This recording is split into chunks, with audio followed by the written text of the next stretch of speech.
Thank you for joining us. Today's guest is Renée Lubin. She's a diva. She's a renowned singer, the main cast member of longest running review, Beach Blanket Babylon. She's a teacher. She's a jazz singer. Thank you for being with us, Renée, today. Well, happy Sunday, Mel, and thanks for having me. So I'd like to start with 67 questions, rapid fire questions. Oh, wow. Okay. Yes or no, and then we move on to longer question. Cats or dogs? Oh, that's hard. Cats. I like them both. I love them both. I've had both. Tino or Aretha? Aretha.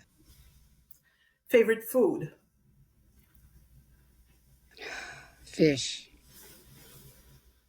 Coffee or tea? Tea.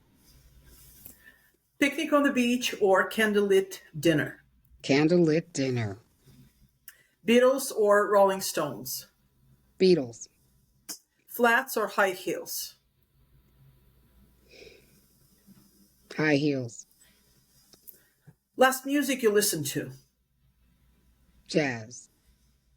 Guilty pleasure? Bread. Favorite color?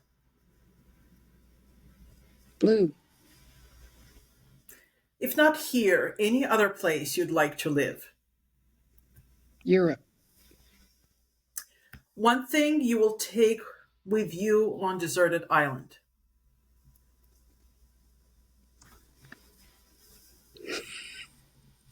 A deserted island. That would be a handheld bidet. Describe yourself in 3 words. Colorful. Fun. Thoughtful. Wonderful. So that's it with the quick questions. Oh, Now, okay. the longer question, you can answer as long as you'd like. What did mom sing you when you were a little girl? Oh, wow. Lots of things. Mostly songs from the church. I grew up in the church, so I would say songs from church. Those are probably the first songs that I learned.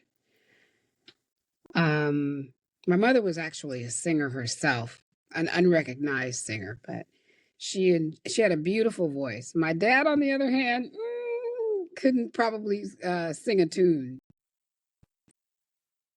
Was anyone in the family a musician? So did mom pursue it professionally, or she just No, she never did, but she was a soprano. So all my life, I really revered a soprano voice because I loved her voice. So it took me a long time to really appreciate mine because mine was never that high, beautiful tone. I was an alto contralto. So it took a long time for me to finally appreciate that until someone said to me, and I believe it was a choir director, I'm not exactly sure. I said, "Oh, I've always wanted to be a soprano." And he said, "Renee," he said, and I don't, this is not my thoughts, but he goes, "I got a lot of sopranos." Basically, he was telling me, they're a dime a dozen. And I was like, I was like, "Yeah, but they're pretty." He says, "Yeah, they're pretty." He says, "But," he says, "Do you know how hard it is to find an alto with your tone?" I was like, "No." And I hadn't really thought of it that way. So yeah, even speaking now, sometimes I'm always like if I was to listen to myself talk, I was like, I don't like that. But I have learned to appreciate all types of voices throughout my journey, and especially my own. Do you listen to your own recordings sometime? Well, I have to, because if I'm auditioning for something, and I record it, you definitely have to listen to yourself. And yeah, I have put the headphones on and hear myself inside the headphones. So I'm getting used to that, listening to it and picking out things I don't like and learning how to manipulate it. Now, you can manipulate your voice. So it's like, It's not, it's like the things you don't notice when you put those headphones on. It's like, why do I make that funny sound when I open my mouth? So it's like things like that. But yeah. Um, the voice is interesting because you can actually, I can talk here and I can also talk up here when I'm talking with you, or, just manipulating your voice is interesting, interesting Yeah. concept. Very interesting. We'll get to that a bit later. Did you sing in school or church choir? I did. I'm going to be very honest with you. I did sing in the church, but I was a very shy singer. So I was basically not singing in the choir when I was young. And I remember my first opportunity to sing in the choir, I actually got the lead for Oh Happy Day. Remember back in the day, Oh Happy Day was all the rage. It took me forever. I mean, I think that piano player, he just vamped that song and vamped that song till I finally came out and said, "Oh, happy day."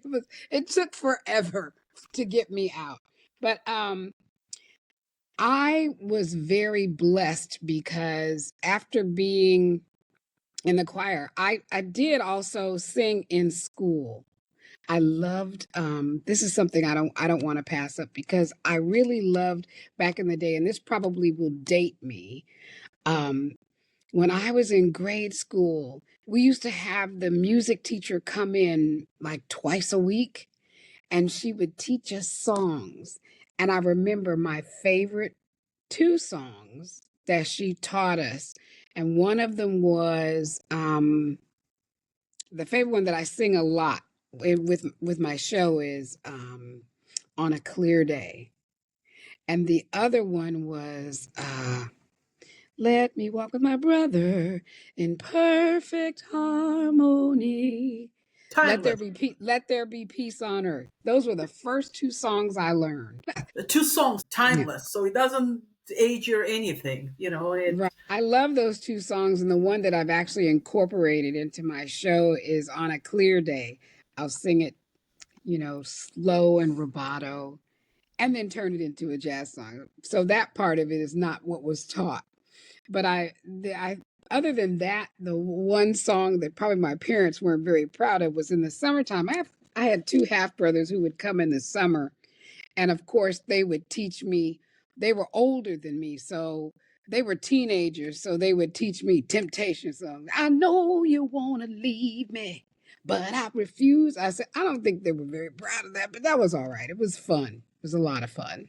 Compared to what we sometimes hear today, I'm sure Temptations was nothing, right? But I think back in the day, some of the stuff that I listened to over and over and over, like in the summertime, listening to Stevie Wonder's fulfilling this first finale. I must have played that album 10 million times. Probably to our parents, it sounded like rap, True. back in the day. But True. Elvis was so great. magnificent, right? Yeah, yeah. Timeless. What was a pivotal moment when you chose music over environmental biology? I I knew that question was coming. Well, Couldn't pass it up. Mel, to be very honest, I was good at science, but I was not passionate about it. I'm still not passionate about it, although there are still some forms of it really that I'm drawn to. In fact, I was thinking, hmm, for a moment there, right after COVID, I thought, well, maybe I kind of wasted my time. Maybe I should have gone online and gotten a degree because I saw people doing things and I was like, yeah, but whatever. I would rather sit around, listen to music, and maybe plan a show. Um, but my pivotal point was I was actually making the decision because I had been in a theatrical workshop on campus at San Jose State, and they said, oh, we're just going to do a little workshop, and all of those who will pick from the workshop who's going to be in this show called For Colored Girls Who Have Considered Suicide When the Rainbow Is Enough by Tazake Shange, which was really an amazing show back in the day with just performers and no props. I ended up getting cast, and they actually were able to kind of manipulate it. So I ended up doing a little song, in the director changed it a little bit. And I did that show, Mel, and I got hooked. And from there, I started doing, you know, theater, community theater, small things. And each time that I did a show, I could take some type of a lesson that I learned from that show to the next. So it was it was a journey, it was a process. And then I was working in the records office at San Jose State University and deciding, just my whole being was making this decision to make that move, because it was either that it was graduate and go on to grad school, keep that little job so that they would actually give you tuition reimbursement, or try a different avenue that was really my passion. So and what had happened is I auditioned for Beach Blanket while I was working there, and I got the job. And that, And my mother was, oh, you're gonna leave, because and let's be real, a state job, it's a good job because it will support you. Well, it did back then. I don't know now. It would support you whenever you needed it. It would give you a pension. It would. But I told my mom, when she said to me, she said, "Are you going to leave that, Renee?" And I said, Mom, I said, I don't. And I said, Mama, I don't want to live my life and one day say I could have. If I don't make it, I don't make it. I go back, I do something else. But I said, I don't want to say I could have. So that's what started my Beach Blanket Babylon journey, was just the realization then, while I was in school, that I really loved. And my parents would not, I keep wondering to this day, had they supported it, they wouldn't, they thought it was frivolous. That wasn't something they wanted their Black daughter doing, because they wanted to see something that would support me. And I get it. They in were the afraid. office, Yeah, they were 9 to afraid. And 5, right. married. But they were afraid I wouldn't be able to support myself. And that the arts isn't always a supportive avenue. Yeah. But we have so many talented and just amazing artists, not just visual, but performance. And a lot of times they don't get supported. And my parents were one of those. But I mean, after they saw that I could support myself, it was okay. But back then, that was really hard. That was really, really hard to break that mold and get out of that, because my parents were, they wanted a doctor. I was like, and I hadn't seen myself as a doctor. I saw, maybe something in environmental health and stuff like that. But no, once the moment I hit that stage at Beach Blanket, I was hooked. That was it. When you get fulfilled like that, when you really feel that you're doing, and that that's where you belong, you can't go back. Did you have a mentor, mom and dad, in support? Was it just your strength, inner strength and determination that No, made the I drive from San Jose to San Francisco? Or was somebody in your corner who propped you, lifted you it up during that Yeah, transition? when I was young, and don't get me wrong, there were many people along my path, because even when I was in high school, I went to Piedmont Hills High School in San Jose, and I was in the science department. So when I had an elective, and one of my electives was choir, Mm. and the choir master, he's still living. God, Oh, please. Mr. Gaudio. And when I came to audition for the choir, he said, "Where have you been?" And I said, "In the science department." He goes, "Why?" um, That's all and support you need. yeah, but One if voice. even with a lot of parents, there's expectation because I even have that for my own son. There's expectation. So and they saw, like as I said, they saw artists and that as a frivolous side thing, and that's what I was doing until I started getting instilled these things from these wonderful talented people who were telling me that I was much bigger than I thought. So the fact that when you get someone that actually pushes you and nurtures that talent, there's nothing like it in the world. And I've seen that as a lecturer at San Francisco State, that when someone is behind you, it just pushes them, just gives them enough gas to fly. And that particular director not only pushed me, he introduced me to someone else who was very instrumental in giving me a start. He knew the vice principal, who was this little lady about 4'10", Wow. little tiny lady. But she was one of those, but had, I would say, she's tiny, but she carries a big stick. She was impressive when she stepped into a room, and she was a concert pianist. And she belonged to a church in San Jose. I remember in Willow Glen, it was a Methodist church. This Methodist church had uh, a reception hall in the back of it, and it was the most beautiful thing.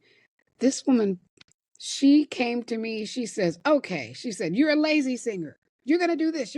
I had never had lessons before. She started meeting with me. She started coaching me. She put on a concert at the church. She invited people. She put out all the snacks, and she said, "And tonight we're going to." It was my first private concert. Wow. Her name was Dottie King, and to this day, I revere and love that woman. I found out in a very sad way after, in between shows one day, that she had passed away from cancer. But I still love this woman in my heart. If it wasn't for her, I would never have started singing as a career. Hmm. You mentioned something lazy singer. Never heard that term. What Yeah, is that was her. oh, She okay. told me, she said there were so many more things that I could do with my voice, and she called me a lazy singer. And I was kind of mad when she said, "So what's she talking about? I'm a lazy singer." You know what? I think that her description of a lazy singer is untapped talent. Okay. You know, because there were things that I did not know, and she coached me Okay. to push the limit. Because I think I even look at myself now, because I was looking at some other coaches, online. I was like, I want to see what they're doing.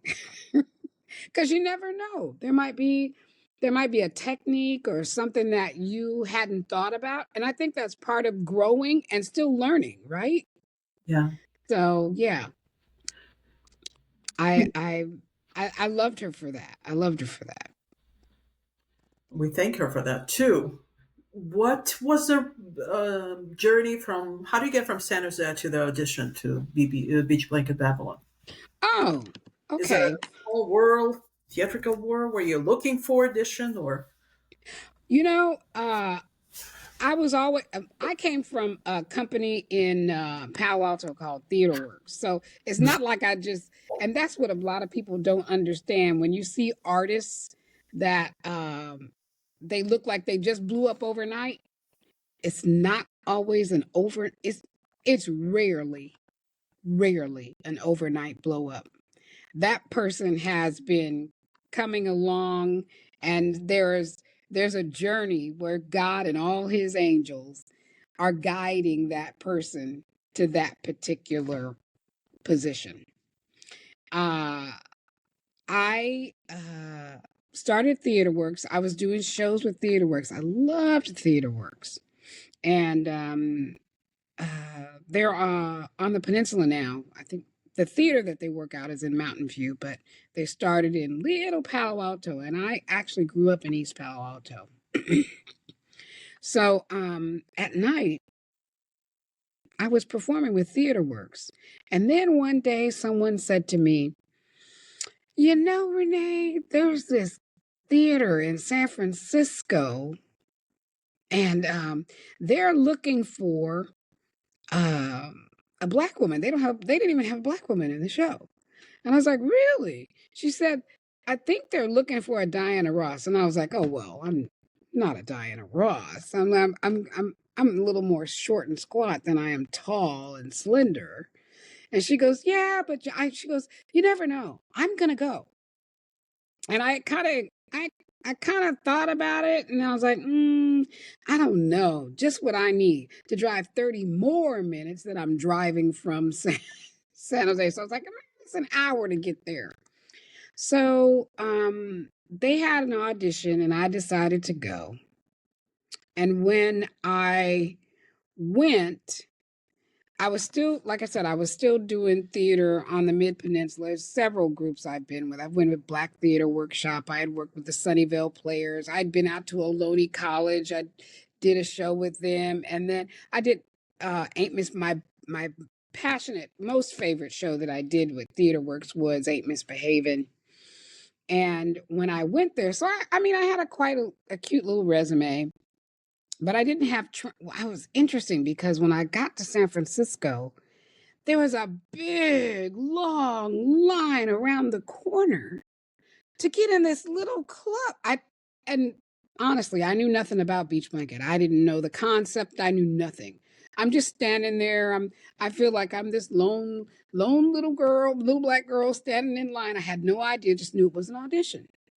So I stood out there. I went in. I'm back then they had like maybe 200 people that would come out and audition for the show. Wow. When I finally got through the whole day, because then they had lunch, I was like, well, okay, well, let me figure out where I'm going to go have lunch. And then you had to come back. It was an all day event. And at the end of the day, they had maybe 20 girls for this one role. So I lasted to the end. By this time, there's maybe 12 of us.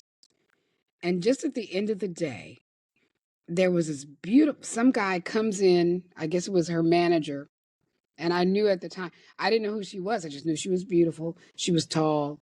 She was a black girl. I was like, oh man, that's it. And sure enough, she did get the role. And her name was Napata. I shouldn't say was, her name is Napata. And I believe Napata still sings. She sings out of the country. I didn't get the role. I got a letter back that said, thank you for auditioning. And a lot of people don't know this, but 3 years later, Wow. I got a call that said they were looking for someone of my caliber for the show. And what's interesting at that time is I was really depressed because I was in love and I was going to get married and I was calling it off, and lovers come, lovers go. I was in my 20s, and this came up. And when I got the call, because I had just said, there's the only reason I'd ever go back in, because they had a call every year for Beach Blanket. I stopped going. And I said, the only reason I would go there is if I had a private audition. Well, lo and behold, I got a phone call. And this phone call, the guy on the end of the line says, hi, Renee, this is Steve Silver from Beach Blanket Babylon. And I went, who's playing on the phone? Cut it out. Cut it out. Who is this? And he goes, I'm not playing. This is Steve Silver. And listen, I'm looking for a role. I remember you. He was, somebody reminded, he didn't remember me. He said, I remember you from an audition. And I thought to myself, man, that was 3 years ago. And he said, I would love to invite you to a private audition. Mm. And I was like, that's really spooky, right? Because I had just said that to my friend who is a piano player, Bill Libertor, who's a magnificent pianist. And I called him and I said, I got a call from Steve Silver. He goes, shut up. I said, no, I did. I really did. And he's asking me for a private audition. I wondered if you could come. Would you be my accompanist? He goes, heck yeah. And I said, but I don't feel like I can go. I'm depressed. He goes, Renee, I will come and get you and beat you all the way to San Francisco if you don't go to this audition. So we went. Long story short, I had a great audition and I got the role. And that was at the time that I was working in the records office at San Jose State. So you never know. From my mouth to God's ears, I don't know how that happened, but it did. True. Maybe we start talking about the voice. I hear that. Do you have a ritual on the day of your performance? Do I have a what? A ritual that okay, I'm going to be quiet, can talk, I need to, Well, all of the shows that I've been in lately and at Beachmaker, they're all the same. We have, first of all, we do warm-ups together. Once we do warm-ups, I think part of the ritual for such a dynamic show like that is us getting together. When we're back, everybody has their own, everybody, believe it or not, does their own makeup. And the show that I'm going to be doing this fall is the same. It's a much larger cast. But us getting together and laughing and joking and talking and applying makeup and and talking to each other, that energy, just that energy alone is a ritual of getting ready. And I mean, some of us, and sometimes you'll, step to the side and, go out of the room because our dressing room was basically like a large closet. Because, I mean, we're like packed in together side by side, 5 women. I was always in the middle. So I would get this from them. We're like doing stuff. It's like, hey, quiet, quiet. But it's part of the whole, I think, revving up for the show. And of course, Beach Blanket, our makeup and all of our accessories were very over the top. So it's a lot of fun. It's a lot of fun, but then also, it's life. If someone comes in sad, we're trying at the same time to maybe hold you up, but remind you we got a show to do. It's like a family, maybe. Right, right. A family. So you had 14 costume changes in the course of the show. Any Yes. favorite characters? There's so many, Mel. That's really hard. Well, at Christmas time, of course, my favorite was the Fredericks of Hollywood lady with the big wreath on her head. We called her Retha. So, um, well, just Retha because I had a big wreath on. And then I, I don't know if I would call it my favorite. Kind of the most impressive one was the Lena Horn, where I had the big Viking horns that probably as big as me up. But other than that, I love Glinda. You gotta love Glinda and Tina Turner with all the hair. There's so many that I did some kind of obscure little roles too. Like I was an envelope. I was a calendar girl. I was a calendar girl. It was just a calendar with just my face sticking out. And then I was also a tap dancing sushi. So it's like whatever was on Steve's mind came to life. Is it true that Tina Turner's wig had a cage inside to have it move? have the weight. Not, no, not to have it move. And I think when you say cage, it's really the framework of the hat. Okay. So imagine if you imagined it without the hair, it looked like a cage, like, a Okay. little cage like Yes. this. And then all of the pieces of it, like a tic tac toe board, and then they would attach the hair to that. Now, that is basically the frame. I don't know if you would call it a cage, but and then it was molded to my head. So that one was not on a brace. I was actually balancing that on my head and swinging back and forth. How possibly? I can't imagine how much it weighs with a. Well, in the very beginning when I came, it is it. Well, let me be honest with you, Mel. You should not be wearing. The doctor says you should not wear any heavy anything on your head. So I mean, there's a compromise. You want to be in the show or not. So you learn how to, and believe me, we did a lot of massage and a lot of chiropractic sessions to do that. It's not good for you. Nothing's good for you in excess. It's not good. Is it difficult to sing with this weight on your? I believe that the goal was, especially with all of the talented people I have worked with over the years, and they are all so magnificent. The goal was, once the audience gets that initial shock of your costume, was to actually grab their attention with your voice, because everybody in that show was an amazing singer, amazing. And when I came there, I was in awe, but I found out later from one of my other castmates who was in the show for a long time and very well known, was Val Diamond. And when I came, she said, "We didn't know who you were because when I came, the girl that left went to perform. She was, at that time, it was a contract that ended at New Year's. But that didn't seem to work out for them because after a while, they lose people.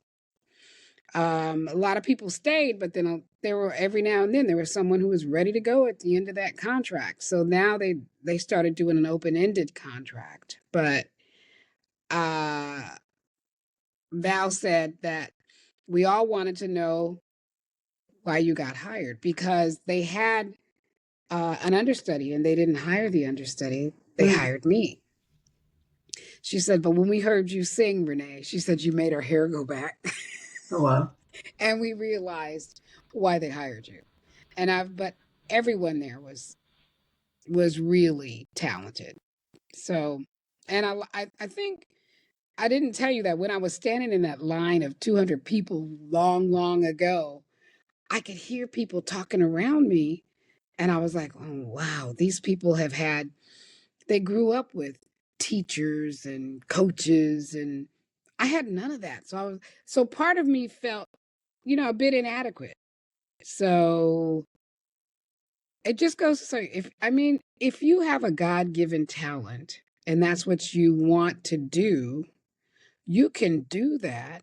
And even if you don't, if you take if you apply yourself and decide that that's what you want to do, who's going to stop you? Why not? Life is short. Do it. True. I'm always curious when I go see performance, and you don't know, we the audience, we don't see real life what's happening. You put on the mask, you put on the face, you put on the hat in this case, and you perform challenges. How do you overcome if something challenging going on in your life? You're the loss of some loved ones, or breakups, or something going on in your family, or you. How do you find? Do you center yourself, or you have support, or are there any tools, or you have rely on your cast members to Well, like I can speak and yeah. I can actually speak to that because my father passed when I had to do a show. So, um you know, you you cry, you get you feel just like everybody else, but you decide you when you become a character and you really immerse yourself in that, it's so helpful. You can't mask, um let's say, well, you can't mask the pain, but you can mask how you react. And being a character is part of that process of performance. You can be a character and you get through it. And then when it's over, you right back. You know what I'm saying? You can In a way, experience it. Yeah. it's in a way Because it's I mean, helpful. It and and pushes you through that, through the character in a way to right. And I think overcome. part of the growth of performance is learning that, is being able to do that. You have to be able to do that because that's what's expected. That's what's expected because it is a joy to hear people. My favorite part of theatrical or performance, not just theatrical, but also stage performance, is when you hear people say, I came to the show, I was feeling so bad. I just found out that my mom, is terminally ill, and I forgot about everything when I came to see this, or when I came to hear you, when I came to your concert, when you sang at the private party. It was so moving. Those are the things that are really rewarding as a performer.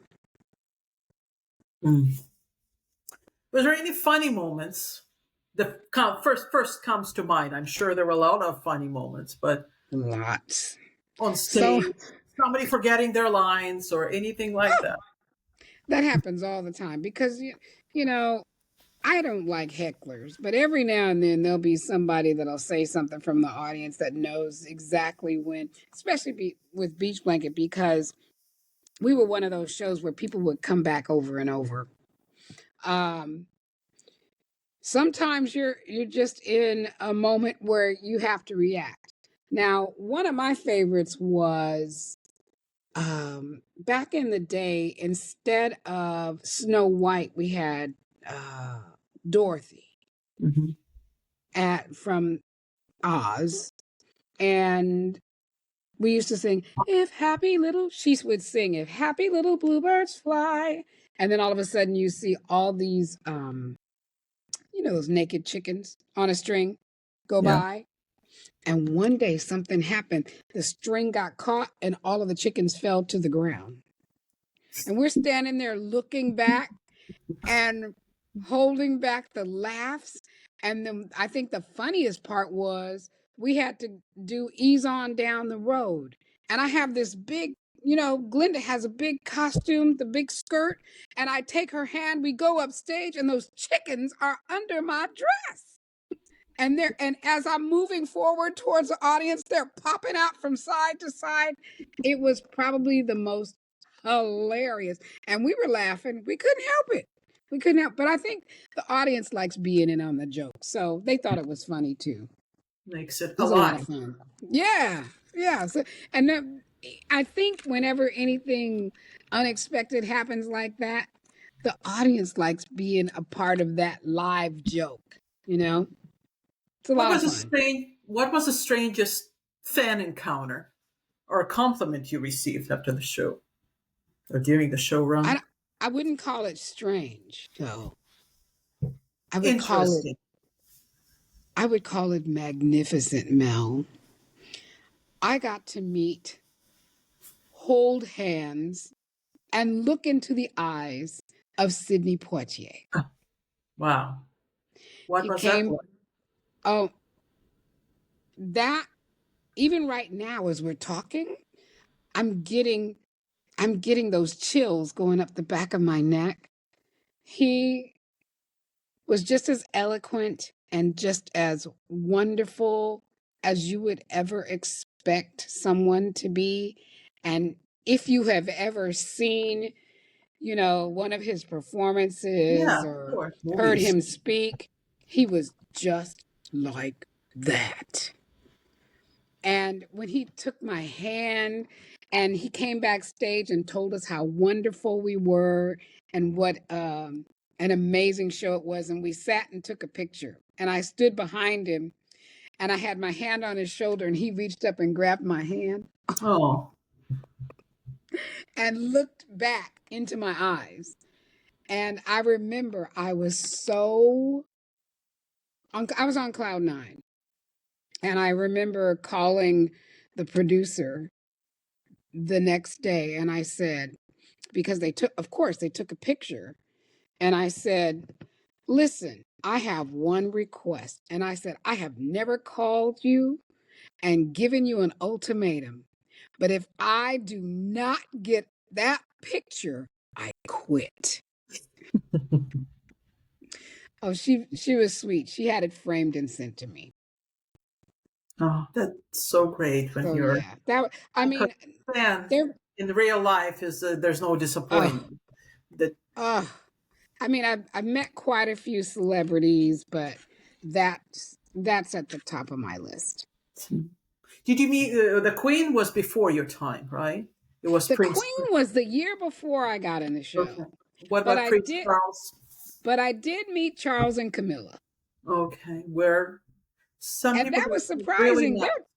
That was surprising, Mel. They're tiny people, little people.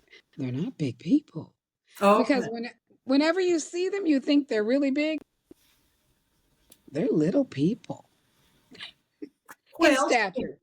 Who In else came stature. I'm behind? sorry.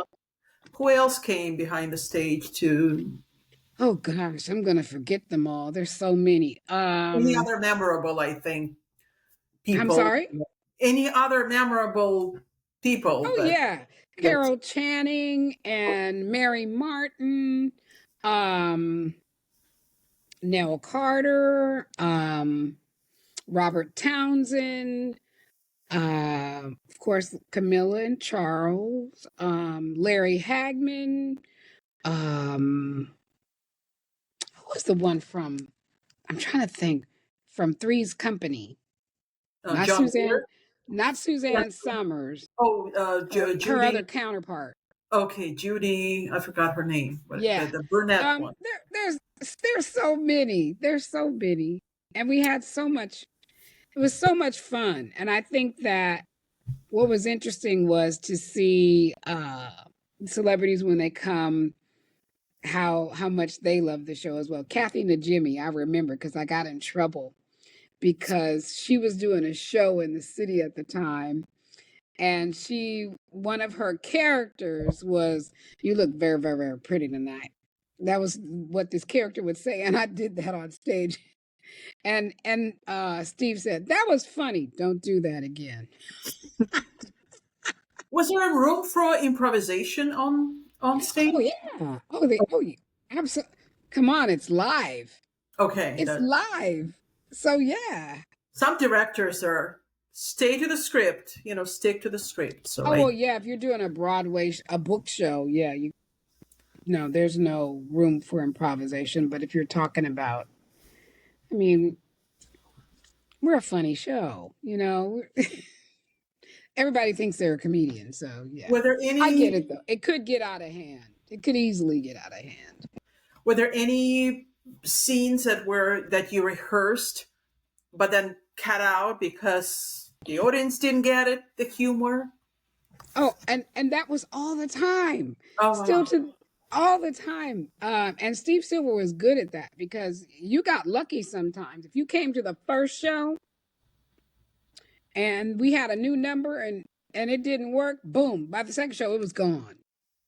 You know, Oh, there'd be a small meeting and boom, it was over. You had to like remember everything, put it back, put this back. Okay, you say this, I say that. So yeah. And there I still remember to this day there was a number that I loved. We spent at least a week with Canes doing this number called Nun. Remember the show Nonsense with all the nuns? yeah. And you We were and dressed as nuns and we had tapping canes and this and that. And and it had to be exact. We put it in and before the show, it was out. I was so mad. I was like, all that work we did, who's the one that didn't do it right? And he was like, no, that wasn't it. It just didn't work. And I'm like, I think it worked. And we were all fussing because we had been at rehearsal all week long doing this number and it was in for a minute and it was gone. It's I watched, happened. It happens. I watched a great clip of Beach Blanket Babylon 40th anniversary celebrated at City Hall. I'm sorry? The Beach Blanket celebrated at City Hall Yes. to the 40th anniversary. Tell me about. I saw all these characters, all the walking down the stairs, and it seems like Oh, out of this world experience with it Michael. really is. And I'm still Mel, I'm still amazed at how we got Snow White to fly in City Hall. Did you see that? Yeah, yeah, that Yeah, it was pretty amazing. Yeah, and it, George it, Schultz and Charlotte. it was beautiful. It was absolutely beautiful. And I Didi loved Wilsey was your counterpart. I'm like, wait a minute, where's Renee? Then you show up. It, I don't know if you saw the postcard of me as Glinda. I The don't think. postcard, I'm sorry? I don't think so. I don't think Okay, I well saw the there's a postcard. postcard. If I had known, I would have brought it. But there's a postcard that I actually had a photo shoot inside City Hall that night, and that postcard was me on the stairs at City Hall. But yeah, that that performance was it was pretty amazing. It was magnificent, and just the majesty of City Hall. You know, with the stairs and everything was absolutely stunning. Yeah. Who That was choreographed it amazing. all? Who directed it all? Kenny Maslow, Okay. and Kenny Maslow has been was the director at Beach Blanket for gosh, at least 20 plus years. Yeah, and another amazing talent. Just really, he has a good eye. He knows he knows what works, and I think, that was the crux of what made us so successful. Yeah. Hmm. Finish the sentence. Beach Blanket Babylon is. An experience. It was an experience. It's very hard to describe because and it's an experience. It's like one of my friends said her son was telling her husband because he's not a huge theater person. And his son described it as, and I said, that's really good. He said, oh, Dad, you're going to love it. It's Saturday Night Live with music. I think it's better. A lot better. A lot fresher, quicker. Do you think I, as an audience, feel like I wish stay? I wish they won't close the doors. I can imagine being bittersweet for you being there for over 30 years. Do you Right. think it could have continued Well, creatively? creatively, yes, Okay, absolutely. But the timing with COVID and was perfect. everything, at least we had a chance to say goodbye. You know, I think, and every place I go, even now, yesterday I was singing in, believe it or not, in San Bruno for they had a little city Halloween celebration for the kids, and I went to sing. And there was a lady behind me saying, "I'm so sad that show is gone." I said, "I know." We all loved it. We all loved it, but I can't see that it would have survived being closed for what, 2.5, 3 years? Mm. But if somebody's got a couple of million, let's come on. We can do it. I'm here. But we want, that'll be wonderful. I and hope in it is. and in the meantime, there's a wonderful show this holiday season, Panto and the Presidio, with at the Presidio Theater, which is I'm going to be in, and with Great theater. with a couple of other friends who and family. There's a few of us from Beach Blanket that are in that show, and the Oh, kids and family love it. great. Is it true that many great actors, are shy in real life? Oh, very true. I think very true. Remember what I was telling you about immersing yourself in the character. When you immerse yourself in the character, the shy falls away. So yeah, I believe that. Oh, wholeheartedly. Was teaching a natural progression for you? No, no. And in fact, when I was approached, I declined. I said, "No, I'm not a I said, "I'm not a teacher. I'm just not." And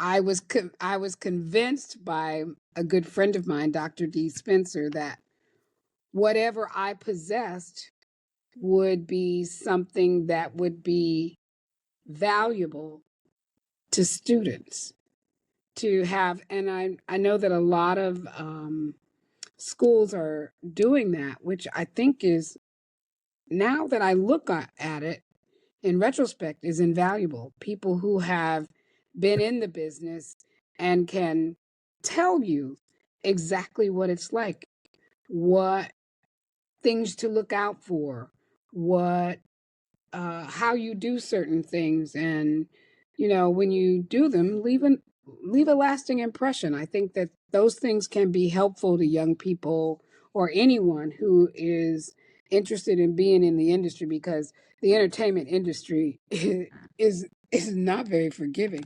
It can be tough. I was blessed, but it can be tough. What makes a great singer entertainer other than the obvious voice? um a great singer has heart. A great singer, really, a great singer is a performer. You know, there are great singers that can sing in the studio, and there are great singers that can perform live. And if you're performing live, it's a lot different than being in just the studio. So I think being the whole full self of putting yourself into the music makes a great singer. Is it a vulnerable thing to go out on stage? Always, always. I don't, and I think that if you aren't slightly nervous a little bit about something, it doesn't necessarily have to be about singing, but about the actual performance, then it might not be as wonderful as you want it to be. It always, man, you know what? That's another thing. We always second guess ourselves, especially great artists. We're always second guessing. And most times, when you've practiced, and you're ready to go on, you're ready. You're ready. Is it true that jazz singers can sing the opera, but opera singers cannot sing jazz? No, Oh, that's not true. okay. That's not true. Um, Listen, I've heard. Well, I think that. what they're speaking of is the training is very different for a jazz singer and a classical. Because I mean, if I sang classical, it'd be a joke because I'm not good at it. But it's like cantate domino. You can do some of those things, and vice versa. But I mean, if you're talking about as a professional, you have to choose because the training's a bit different. But I believe that it is essential for each singer to know about classical as a jazz singer, and as a classical singer to know about jazz. I believe that it's essential for us all to learn that track of what it takes to do those things, because classical singers are phenomenal and the work that they do, and then jazz singers are phenomenal as well, but the training is different. Are the singers superstitious? About I don't know. They just have, I gotta I go don't know come if out I to the don't. left side or right side, or not I'm change it. sure. I'm sure some people are. Okay. I'm sure some people are, but I don't feel like I. I don't feel like I am superstitious. Nah. I've got God. Why do I need to be superstitious? If you put the Billboard chart, Renee's Billboard chart, who would be the three top entertainers in the world? No, you didn't ask me that. I'll give you five. Okay. Stevie Wonder, because I I think he's like all time, can do anything, can play any instrument. I've been a fan for so many years. Ella, love some Ella. Hmm. Whoa, this is hard. That's okay. We Stevie can leave it Wonder, at two if you want. These Stevie are Wonder, Ella. There's so many, Mel. Yeah, okay, let's leave it at those two. Let's leave it at two. Great names and timeless One too. man. Oh gosh, Both of them. all day, all You're day. you're a diva and a powerhouse. What keeps you grounded? What keeps me grounded? My family. I mean, let's face it. I met my husband. My husband actually was in the audience Oh one wow. night. He was in the audience. I met him after the show. Uh, I think I knew. Oh, I didn't know where that was leading, but we ended up uh, being together now for 33 years. Wow. Um, so when he met me, I was already performing. Um, but my family, that's all they've ever known. But they do not care about the performance part. Sometimes all they care about is if I was banging pots in the kitchen. So if I wasn't cooking, I know they're like, you better start banging some pots. I remember one time they were like, I was like, do you know who I am? And they're just like, yeah, but where's the dinner? So yeah, that will keep you grounded for sure. What comes out of when you're banging pots in the kitchen? What's a favorite thing to bang pots for? Well, when my son was growing up, because he's ended up being a backstage baby. So what are some of my son's favorite? Gumbo. Oh, My father's Creole. So I still actually get I have a beautiful cousin who will actually freeze and ship me sausage from Louisiana because they don't make it here. One of his favorites in grade school that he thought was fantastic, which is really interesting because when my godchildren would come over, I'd make it. They would act like this was like the most delicious thing they'd ever tasted. And I'd call their mom and say, "Girl, that was something I made that was so easy. All you have to do is go online and look it up. It's uh Parmesan encrusted chicken." Mm, that's I don't delicious. know why these kids thought that that was like gourmet. They have no idea. You know, when you're a mom and you got to put something together real quick and you got a hungry house, especially with kids and young teens, it's like you throw something together And they because eat. Good day. and they're happy, you know. Yeah. And a casserole, broccoli, uh, chicken broccoli casserole.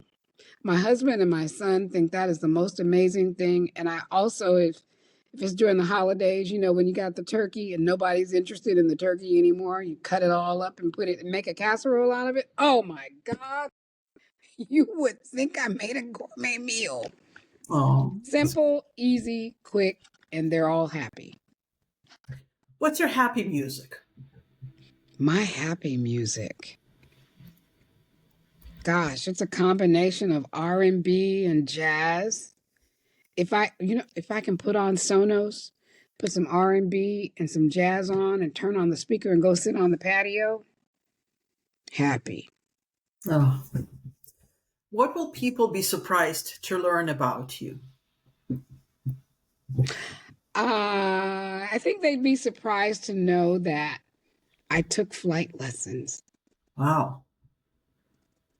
Do, Um, I actually took recently? lessons. No, no, honey. I started feeling my mortality a long time. Um, That's when you stop taking lessons, or yeah, I stopped taking. I had like I think I had like 10 hours of flight time, why did and you go away to getting a license? And I'm afraid of heights why did you take the flying lessons to because it begin was with? Then because I'm one of those people that would try anything once. And it was exciting, and I remember being in the glider and going past the mountains and seeing, oh my gosh, there's goats that live up there. I didn't know that. Wild goats.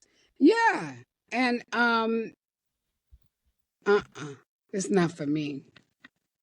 I'm not, I am not your pilot. wow, it's not your career. What else would you like to pursue?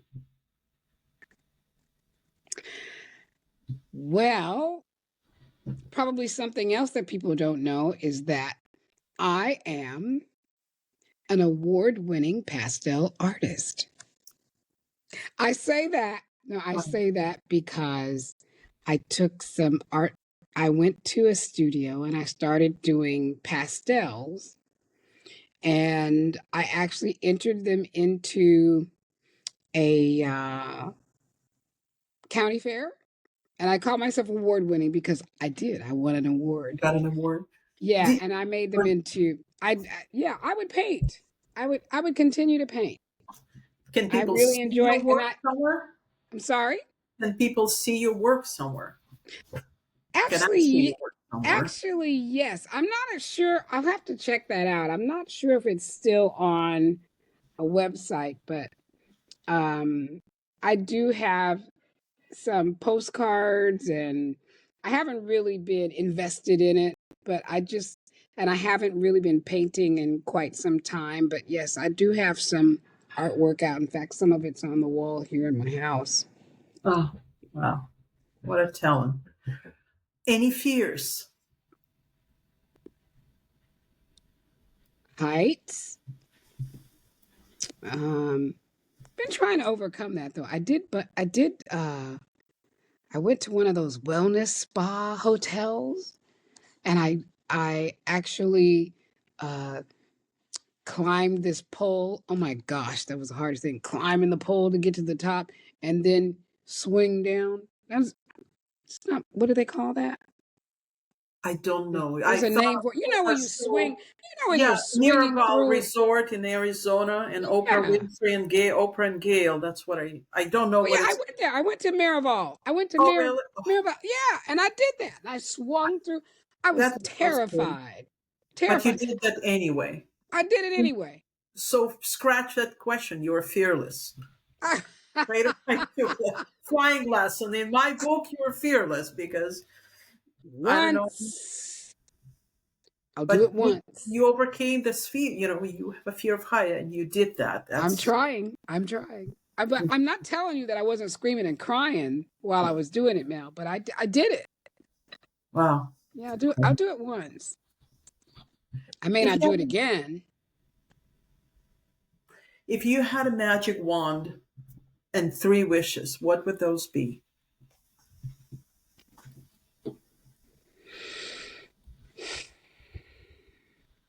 Gosh, peace all over the world.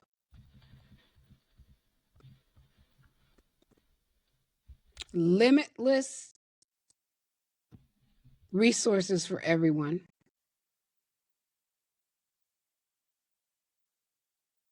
and more love in the world. Amen. What is your proudest achievement? My son. Hmm. My son. Who or what makes you laugh? What makes me laugh?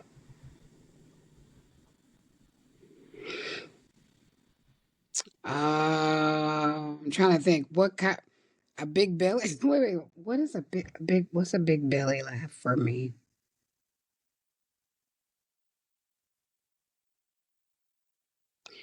I enjoy laughing. Okay. I'm trying to think. Other than a comedian, I would say, let's just say I enjoy laughing with my husband now. Sometimes I find that we laugh at the same things, and we're both getting tickled at the same time. Is that perhaps a secret to 33 years? Maybe, and you know what? Maybe that is. I'm not. I'll be very honest with you because you know life is day by day. I think part of it is also after being together for 35 years, but married for 33, you kind of let the small stuff go and choosing not to be mad because you shouldn't go to bed mad because it's not even worth it. You know, all that happens is you stay mad, and the next day you decide, okay, I'm going to stay mad. It's like better get glad and have a new day. I agree. Describe your life in one word.